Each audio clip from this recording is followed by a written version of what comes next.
Welcome to The Explainer. Right, so today we're tackling one of the most, well, frankly, foundational texts in all of human history, the Gospel of Matthew.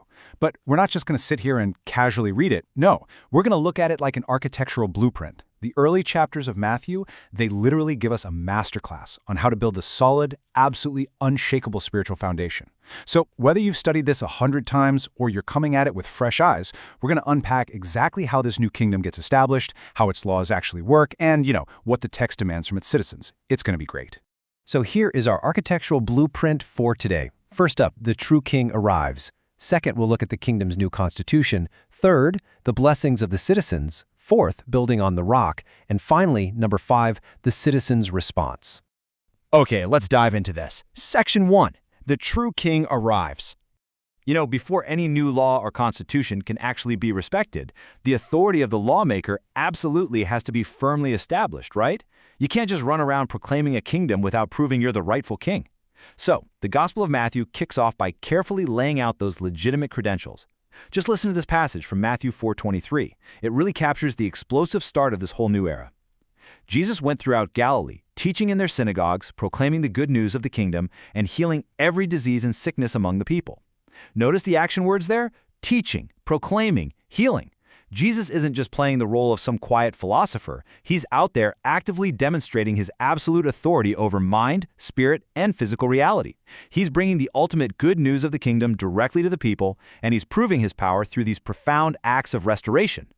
And Matthew constructs this unshakable foundation for Jesus' kingship through 4 really distinct validations.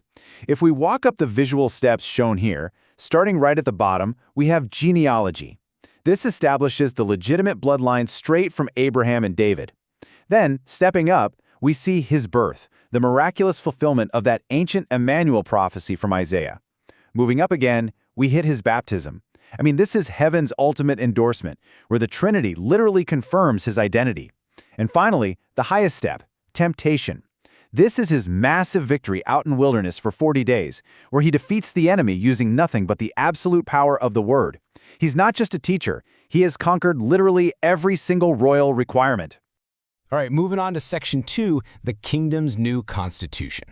Now that the king's authority is undeniably established, the narrative logically shifts. Because, obviously, a new kingdom requires new laws. And this brings us to what's famously known as the Sermon on the Mount, which is essentially the ultimate governing document for this new era.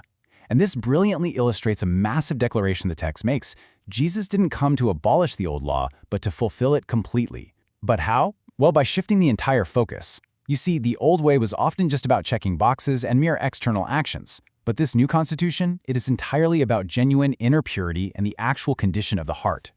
This contrast is it's absolutely critical to grasp. First, look at the worldly standard on the left, that hypocritical, superficial obedience.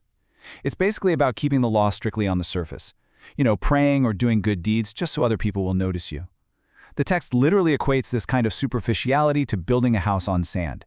It's just going to wash away. Contrasted with this, on the right, is the true kingdom standard. This is all about unseen integrity, inner purity, praying in secret where only God sees, true obedience. This is what it actually means to build your house on solid rock. It's a total, absolute paradigm shift from the outside in to the inside out. Which brings us to Section 3, blessings of the citizens. Okay, so if the Constitution demands this deep inner transformation, what does a citizen of this kingdom actually look like? And maybe more importantly for us, what rights and blessings do they hold? So the crucial point is that the Beatitudes are not just nice poetic sayings to put on a greeting card. They are concrete laws of spiritual physics. Look at the relationship between these two columns. When your internal character fundamentally changes, when you become poor in spirit, when you mourn, when you're meek, merciful, pure in heart, or even when you face persecution for doing the right thing, it triggers a profound, direct, divine blessing. You inherit the earth. You receive mercy. You are comforted. And ultimately, the kingdom of heaven is yours. It's a direct cause and effect. Your internal posture completely dictates your spiritual inheritance. All right, let's keep building. Section 4, building on the rock. So we've seen the king's credentials, we've read the new constitution, and we know the character traits of the citizens. Now we've reached the climax of this whole architectural metaphor. What does it actually mean to build a secure, lasting spiritual structure in our own lives? Well, listen to the heavy emphasis in this foundational verse from Matthew 7:24. Therefore, everyone who hears these words of mine and puts them into practice is like a wise man who built his house on the rock. That, right there, that is the turning point. Because simply hearing the Constitution, that's worldly sand. Even just mentally agreeing with the Beatitudes, still worldly sand. The true foundation, the rock, is built strictly through the friction of putting these teachings into actual everyday practice. Action is literally the only mortar that holds a spiritual house together. And that leads perfectly into Section 5, the citizen's response. So how does the source material suggest we practically apply this pretty heavy, profound teaching to the messy, day-to-day reality of our lives? Well, it distills the entire application into two really uncompromising pillars. Now, what's really interesting about this slide is the stark visual contrast here, pointing to these two absolutes. First, we have absolute positivity. And look, this doesn't mean just faking a smile when things go wrong. It means trusting deeply in God's sovereign goodwill and actively choosing not to despair even when you are right in the middle of severe hardship. And second, absolute gratitude. This is a fundamental response of life to the grace given by Jesus. It means making gratitude the core driving force of your daily routine, completely transcending whatever your current environmental conditions might be. It's a game changer, for sure.